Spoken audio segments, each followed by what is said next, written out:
दोस्तों ऐसा मैंने पहली बार देखा है जहां यूएसए के व्हाइट हाउस की ओवल ऑफिस में दो प्रेसिडेंट के बीच इतना हीटेड आर्गुमेंट हो गया। यूक्रेन के प्रेसिडेंट जेलेंस्की यूएसए में बायलैटरल मीटिंग के लिए गए हुए थे। वहां क्रिटिकल मिनरल्स की डील फाइनलाइज होनी थी, लेकिन कल हमें कुछ और ही देखने को मिला। ये मैं आपको पहले भी बता चुका हूं कि जिस तरह रशिया यूक्रेन वॉर में यूएसए ने यूक्रेन को पैसे और बाकी सपोर्ट दिया है, उससे ट्रम्प काफी नाराज है। सबसे पहले तो ट्रम्प जेलेंस्की को रिसीव कर रहे थे, तब उन्होंने कहा he is all dressed up, यानी ट्रम्प ने पहले से ही जेलेंस्की को टॉन्ट मारना शुरू कर दिया था। जैसे जैसे ओवल ऑफिस में मीटिंग आगे बढ़ी, माहौल और गर्म होता गया। ट्रम्प ने कह दिया कि ये वॉर तुम हारने वाले हो, और ये जो तुम बोल रहे हो कि हम वॉर में अकेले थे, ये बात सरासर गलत है। अभी तक जो तुम रशिया के सामने टिक पाए हो वो सिर्फ अमेरिकन वेपन्स की वजह से, नहीं तो ये वॉर 2 हफ्तों में खत्म हो जाती। जेलेंस्की और यूएसए के वाइस प्रेसिडेंट जेडी वेंस के बीच भी काफी आर्ग्यूमेंट्स हुई। जेडी वेंस ने कहा कि तुम व्हाइट हाउस में बैठकर अमेरिकन मीडिया के सामने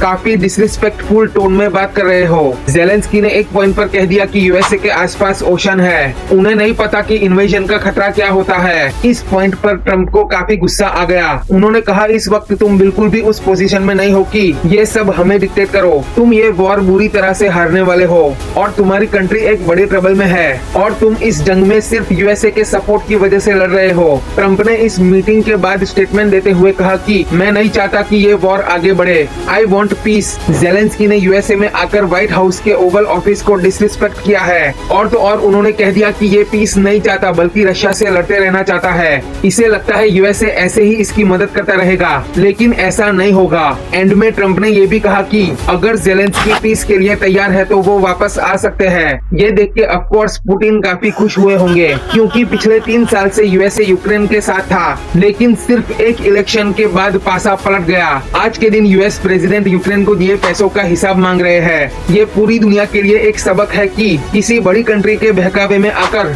या उनके सपोर्ट के दम पर कभी भी उछलना नहीं चाहिए, क्योंकि वो देश अपने फायदे के लिए आगे जाकर कभी भी पलटी मार सकता है।